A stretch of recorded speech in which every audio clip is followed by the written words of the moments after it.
Hello and welcome to our Veronica Mars review. I'm Paul. And I'm Dave.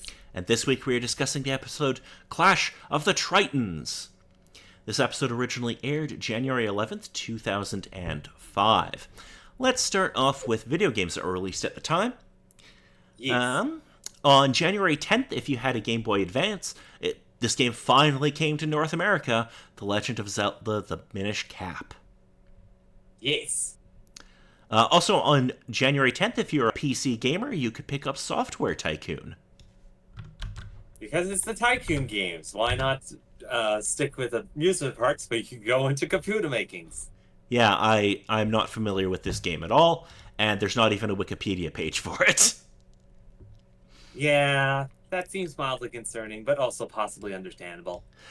Moving on January 11th, if you had a PS2 or Xbox, you could pick up Mercenaries Playground of Destruction. Because what's more fun in a shooting game than just causing all of the chaos? Yes. It is made by Pandemic, so this might actually be, good. It got really good reviews, actually. So this might actually be pretty good. Apparently it's an action, military game that takes place in North Korea. January 12th, or January 11th as well, sorry. If you had a PS2, you could pick up The Gateway Black Monday, or The Getaway Black Monday. Again, understandable, but also the mild case of what the heck is this? So The Getaway was basically them trying to make, a British GTA. Understandable, but also the mild case of, oh man, the multitude of hoops that they probably had to jump through with not being able to get particular series or whatnot, or just the case of, oh man, we want to have this particular game, but don't want to actually pay the money for getting all the particular games, so whatever then. Yeah, apparently, they're not terrible games. They're just kind of nothing special either. Yeah, kind of one of those marvelous cases of game has interesting gameplay style but can't come to a particular place because reasons, so make your own. So, finally, on January 11th, if you had a GameCube, my god, were you eating well this day, because you could go to the shop and pick up a little game called Resident Evil 4. Very much, and it was very interesting to have it as an exclusive game for about 5 minutes, and then it got onto everything. Yes, it was exclusive for about 10 and a half months, because it would hit the PS2 in October of 2005, near the end of October. But yes, it did not stay exclusive for long. It was part of the Capcom 6, which I don't think most of those games were ever actually released, but, I vaguely remember, bits and pieces of the story, supposedly, but, wait, was it the case if there was 6? Oh, maybe it was 5. No. No, my mistake, it was the Capcom 5. Nah. Oh, did they actually all come out? I'm pretty sure they did with the particular series. I can't remember them all off the top of my head, but I think most all of them either made it in some kind of respect. So, PNO 3, which was a science fiction third-person shooter, that came out in March of Yeah, '03. just kind of didn't really manage too much because it probably only had the one real thing that it had, but you can only get so far on sex appeal. Beautiful Joe, which I knew that one came out and then got ported to everything ever. Very much so. Resident Evil 4, obviously, and Dead Phoenix. I don't remember Dead Phoenix. Sadly, that's not ringing a bell either, no. Oh, so this one is one of the ones that got canceled. So sad. And Killer 7 also came out. Yeah, Oh. that was a thing. That was so much a thing. Yeah, it was. Okay, well, I didn't think that many of them actually came out. Moving on from video games, let us go on to the number one film in America. I honestly wouldn't be surprised if it was still Meet the Fockers. It is still Meet the Fockers. Yes. Yeah. Yeah. Yeah. I think the only one question is, God, how long is that going to stay? Not much longer. On the one hand, I'm not surprised, but also the case of I'm slightly surprised. And finally, number one song in America this week. Dave, any guesses?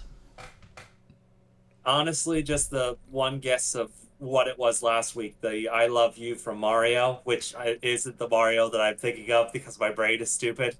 It is Let Me Love You by Mario. Yeah. It's going to be around for a little while, and my God, oh boy. Um, this is a Case year. that, case that you're somewhat contented with or surprised with how the musicking sort of thing is going to go, or is one of the bad ones going to be coming at us? Dave, there's so many here that I'm like, oh God. This was not a good year for mainstream radio, Dave. At least Yeah. in my opinion.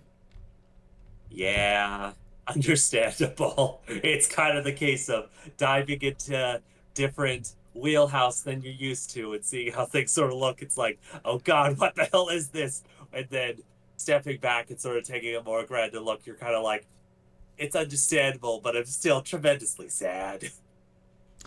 Yes, it is not going to be a fun year. Anyway, let us move on to the episode. We start with school counselor Rebecca James, who used to date Keith, has gotten Veronica to come in for a grief therapy session because of a study she is doing. During the session, Veronica plants a stapler with a microphone on her desk. Meanwhile, Sheriff Lamb questions a student, Rick, on his fake IDs. When questioned further, Rick says that Veronica made the fake IDs, although we're pretty sure that she didn't. During Yeah, a no. locker check, Sheriff Lamb finds the blank fake ID spilling out of her locker, as well as 4 in her purse. Veronica is arrested and taken down to the station. At the station, Veronica confronts Rick. Rick says that an unspecified they forced him to blame Veronica. Later, Logan walks through the hallway and faces scorn and stares from other students because of the incident with his father.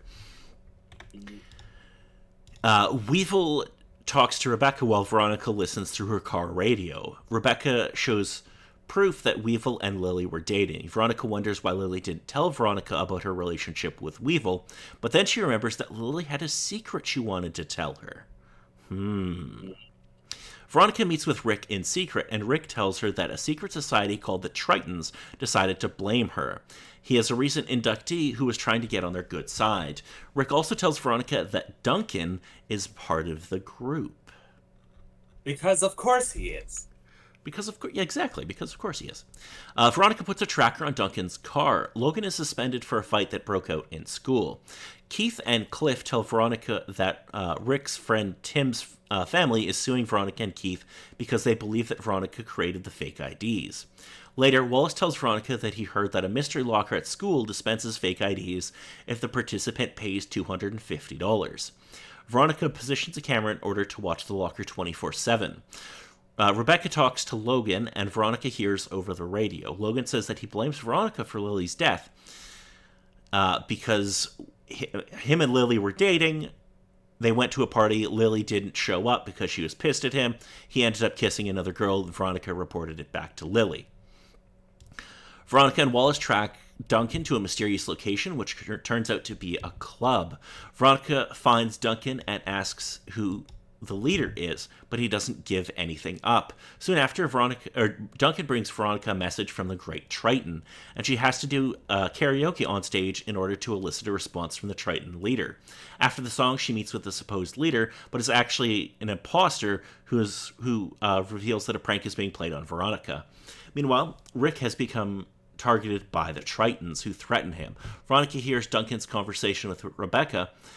Duncan states that he has forgotten the days leading up to Lily's murder, and that he is on some mysterious medication. Because if his life isn't messed up enough as it is. Yes, for an illness that we're not entirely sure of what it is. We know he has depression, and he stopped taking his antidepressants, but he is taking other medications that we don't know about. Veronica's abducted and locked in her trunk. After being rescued by Wallace, she hears a Triton chant coming through her car radio. Veronica goes into the school and sees a ritualistic initiation meeting. She reveals herself and snaps a few photos. The Tritons give chase, but Veronica escapes before they can catch her. Veronica tries to match one of the Tritons to the person who operated the mystery locker, but finds nothing. Veronica visits Sheriff Lamb and makes him a deal. If she doesn't catch the thief by the end of the day, she will plead guilty to any charges he wants. She then asks Lamb to put a student's name into a locker and see what happens. Logan's parents have an argument that becomes increasingly heated before Logan blows up at his dad. Rick goes down to the station and Veronica explains the situation. Rick has been collecting money from the locker through a cutout in the bottom of the locker above his. He has been running his own fake IDs and blamed the Tritons because he was angry at them for not asking him to join because his dad and brothers were both members. When Veronica asks Rick why he blamed her, he states that it was because Keith's investigation made his family lose money and his parents get a divorce. Meanwhile, we hear a police report that Logan's mother, Lynn, may have just committed suicide by jumping off the, what's the name of the bridge? I can't remember now. But it's a bridge in LA. Yes. Coronado. That's it, the Coronado Bridge. So, what did you think of this episode, Dave? On the one hand, I was a teeny bit concerned coming into this episode that it was kind of either running low on ideas or kind of going with more of a simpler sort of storyline because they were saving the bigger stuff for the end of the series. But I was nicely surprised with how they decided to go along with the story. Most everything from the beginning I sort of saw kind of go on. The locker situation was definitely interesting, though it kind of left me thinking, God, how long is it taking this school to actually look at their bloody lockers to see if they need repairs?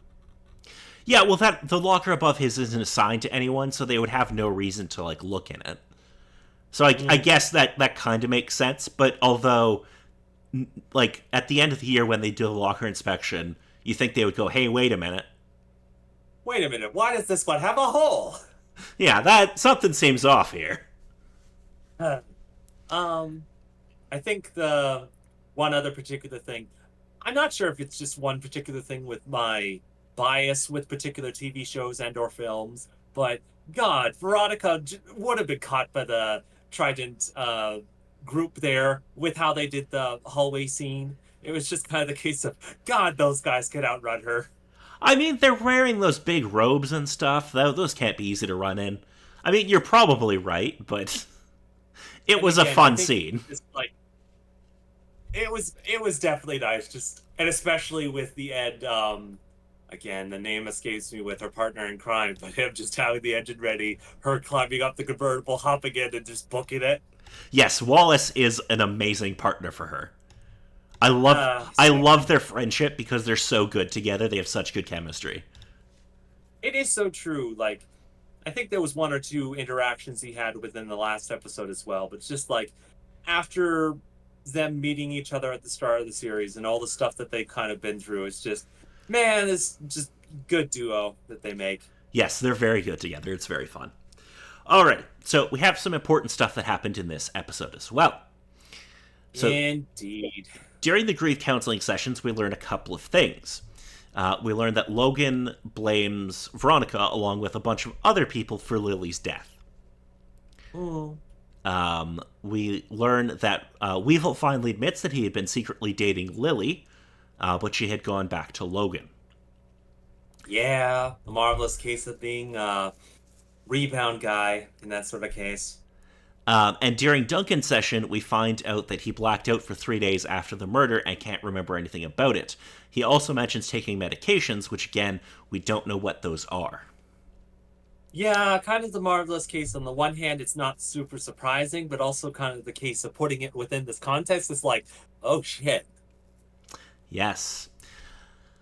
We also find out that Lynn, Aaron's wife, is the one who has been selling stories to the whatchamacallem. What are those? Tabloids, thank you, Dave. And threatens her with divorce. Later, her car shows up on the Coronado Bridge, implying that she committed suicide. Although we don't know that because we haven't seen a body. Yeah, very true with that. Though, it is mildly concerning with her storming out of the school, getting into that same vehicle, and then the pills, the bloody pills. Yes, we see her take some kind of pill before she drives off. We can assume it's some kind of like Xanax or something like that. Mm. That's at least what I assumed, that it was some kind of like